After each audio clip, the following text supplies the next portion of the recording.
बिस्मिल्लाहिर्रहमानिर्रहीम सर, एक छोटा सा कॉन्सेप्ट है वो हम डिस्कस करने जा रहे हैं कि जब एक अक्वायरर सर किसी टारगेट कंपनी को खरीदता है, ठीक है जी, और उस टारगेट कंपनी से जो वैल्यू ऐड होती है वो मल्टीपल सोर्सेज से आ रही होती है। क्या मतलब? मिसाल के तौर पर मैंने एक टारगेट कंपनी को खरीदा, मैं एक्वायरर हूं, ठीक है जी। इस टारगेट कंपनी के दो विंग्स हैं, ठीक है जी।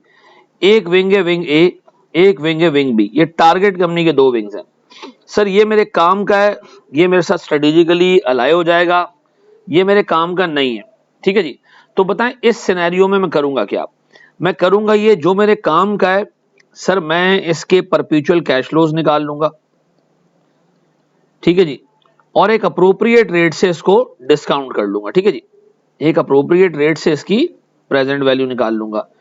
जो मेरे काम का नहीं है इसको मैं इमीडिएटली डिस्पोज कर दूंगा।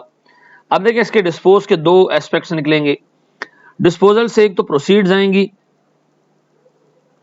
दूसरा इस डिस्पोजल पे गेन और लॉस होगा, ठीक है जी। और गेन और लॉस हुआ तो सर हमें टैक्स इंप्लीकेशन उसके ऊपर डालनी पड़ेंगी, ठीक है जी।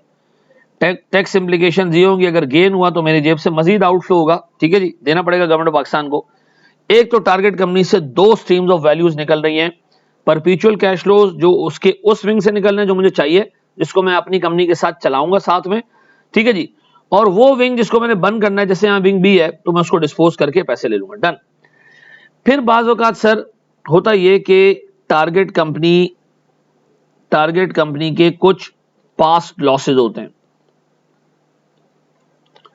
इन पास्ट लॉसेस को टारगेट कंपनी इंडिविजुअल स्टेटस में तो अवेल नहीं कर पा रही होती है, ठीक है जी, जाया हो रहे होते हैं लॉसेस, क्योंकि ये लॉसेस टैक्स लॉसेस ऐसे हैं जो टारगेट कंपनी सर किसी पॉइंट पे भी जो है वो अपनी जिंदगी में उसका बेनिफिट नहीं ले पाएगी। लेकिन जब अक्वायरर इसको खरीद लेता है, ये कंपनी प्रॉफिटेबल बन जाएगी, तो फिर इसका बेनिफिट लिया जा सकता है सर।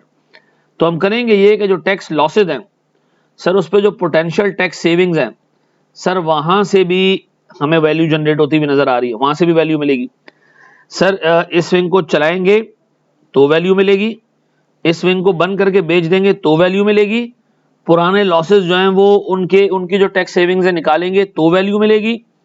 और मजीद सर बाज औकात ये भी होता है कि जब आप टारगेट कंपनी को अक्वायर करते हैं सर, उसके परपेचुअल कैश फ्लोज भी आ गए, डिस्पोजल भी हो गई, पास्ट लॉसेस भी यूटिलाइज हो गए।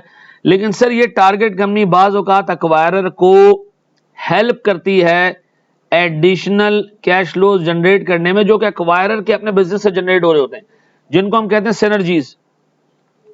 भाई इन कैश फ्लोज के अलावा यानी ये वाले जो कैश फ्लोज डिपार्टमेंट ए से जनरेट हो रहे हैं, इनके अलावा ये टारगेट कंपनी अक्वायरर को भी हेल्प करेगी, ठीक है जी, अक्वायरर की कॉस्ट सेव करने में, अक्वायरर के लिए मजीद कैश फ्लो जनरेट करने में, जो वो अपने बिजनेस में जनरेट कर रहा है, ये कहलाएंगी सिनर्जीज। सर सिनर्जीज को भी मैं क्या करूंगा सर, एक अप्रोप्रिएट रेट से इसकी भी प्रेजेंट वैल्यू निकालूंगा। ये सिनर्जीज भी परपेचुइटी में मिलते रहेंगे, ठीक है जी। प्रेजेंट वैल्यू निकालूंगा एक अप्रोप्रिएट रेट से। अब मुझे एक बात बताएं सर, टारगेट कंपनी से हमें 4-5 जगहों से वैल्यू जनरेट हो रही होगी।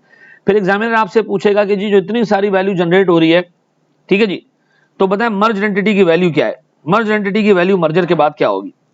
तो मैं कहूंगा जी मर्ज एंटिटी की मर्जर के बाद वैल्यू होगी अक्वायरर की market value pre merger,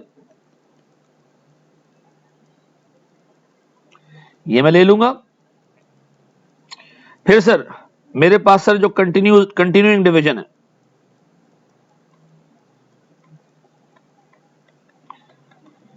sir इसके कैश फ्लोज की प्रेजेंट वैल्यू ले लूंगा मैं। और सर जो मेरे पास डिस्पोज हो रहा है, disposal of irrelevant segments,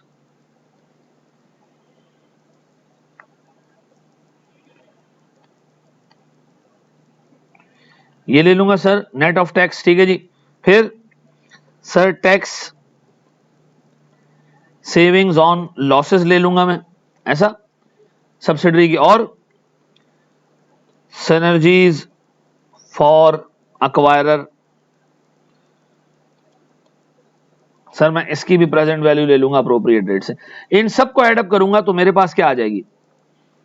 merged entity की मार्केट वैल्यू, ऐसा।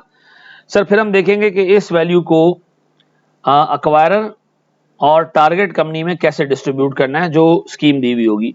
तो सर इस तरह का एक सवाल आया हुआ पास पेपर में which is a very comprehensive question. ठीक है जी, ये पहले ये सारी थ्योरी देख लीजिएगा बिफोर अटेम्प्टिंग दैट क्वेश्चन। आप उसको अटेम्प्ट करेंगे सर, वो क्वेश्चन हमारे पास है ट्यूलिप लिमिटेड का, इसको रीड करें, इसको अटेम्प्ट करने की खुद कोशिश करें, लगाएं इस पे 10-12 मिनट और फिर इसका सोल्यूशन देखें हमारे साथ। Thank you very much ji.